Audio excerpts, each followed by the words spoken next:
നമസ്കാരം. മലയാളികളുടെ വിവാഹ ജീവിതവുമായി ബന്ധപ്പെട്ട് ഏറ്റവും പ്രാധാന്യമർഹിക്കുന്ന ഒരു പരാമർശം ഹൈക്കോടതിയുടെ ഭാഗത്തു നിന്നും വന്നിരിക്കുകയാണ്. അതായത് വിവാഹവേളയിൽ വധുവിന് കിട്ടുന്ന സ്വർണവും പണവും അത് സ്ത്രീധനമല്ല, മറിച്ച് സ്ത്രീക്കുള്ള ധനം ആണെന്നാണ് ഹൈക്കോടതി ഇപ്പോൾ പറഞ്ഞിരിക്കുന്നത്. ഈ ഒരു പരാമർശം നമ്മുടെ നാട്ടിലെ ഗാർഹിക പീഡനങ്ങൾക്കും സാമൂഹ്യനീതിയിലും ഒരു വലിയ വിപ്ലവം തന്നെ ഉണ്ടാക്കുന്നതാണ്. Justice Devan Ramachandran, justice B Snehalatha എന്നിവരുൾപ്പെട്ട ഡിവിഷൻ ബെഞ്ചിൻ്റേതാണ് ഈ ഉത്തരവ്.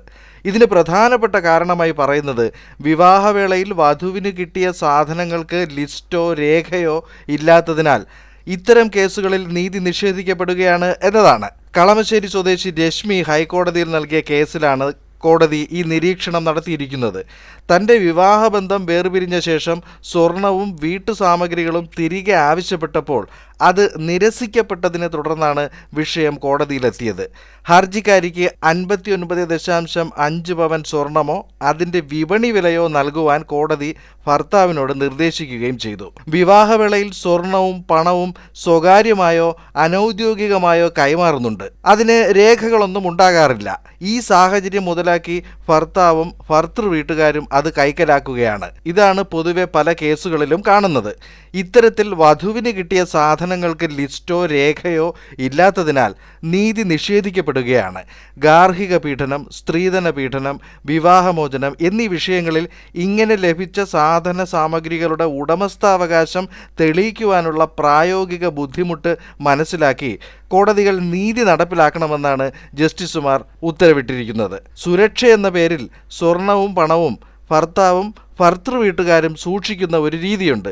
ഇതോടെ സ്വന്തം ആഭരണങ്ങളിൽ തൊടുവാനുള്ള അവകാശം പോലും സ്ത്രീക്ക് നിഷേധിക്കപ്പെടുകയാണ്. ഇപ്പോഴത്തെ സാഹചര്യത്തിൽ പെൺകുട്ടികൾക്ക് ഇതിൻ്റെ തെളിവ് ഹാജരാക്കുവാനും സാധ്യമല്ല. ആയതിനാൽ ക്രിമിനൽ കേസിൽ എന്ന പോലെ കർശനമായ തെളിവ് ആവശ്യപ്പെടുവാനും പാടില്ല. വിധിന്യായത്തിൽ പറയുന്ന പ്രധാനപ്പെട്ട ഒന്നിങ്ങനെയാണ്: നീതി എന്നത് കർശന നടപടിക്രമങ്ങൾക്ക് അപ്പുറമാണ്. അത് സത്യത്തെയും അതിൻ്റെ യഥാർത്ഥ പശ്ചാത്തലത്തെയും അംഗീകരിക്കുന്നതാണ്. അങ്ങനെ ഈയൊരു വിഷയം ഒരു പുതിയ തലത്തിലേക്ക് എത്തിക്കുവാൻ കോടതിക്ക് സാധിച്ചു എന്നത് ഇന്നത്തെ സാമൂഹ്യ വ്യവസ്ഥയിൽ വലിയൊരു മാറ്റം കൊണ്ടുവരുന്നതായിരിക്കും. സ്ത്രീധന പീഡന മരണങ്ങളും വിവാഹമോചനങ്ങളും പതിവ് വാർത്തകളാകുന്ന ഈ ആധുനിക കാലത്തും ഇതിൽപ്പെടുന്നവർക്ക് പലപ്പോഴും നീതി നിഷേധിക്കപ്പെടുകയാണ്. ഒളിഞ്ഞും തെളിഞ്ഞും ഇന്നും തുടരുന്ന സ്ത്രീധന സമ്പ്രദായം സമൂഹത്തിൽ ഒരു മാറ്റവുമില്ലാതെ തുടരുകയും ചെയ്യുന്നു. അതിന് ഒരറുതി വരുത്തുവാൻ ഈ വിധിന്യായത്തിന് കഴിയുമെന്ന് പ്രതീക്ഷിക്കാം. മറ്റൊരു വിഷയവുമായി അടുത്ത വീഡിയോയിൽ വീണ്ടും കാണാം. ഫോളോ ചെയ്യുന്ന കാര്യം മറക്കരുതേ.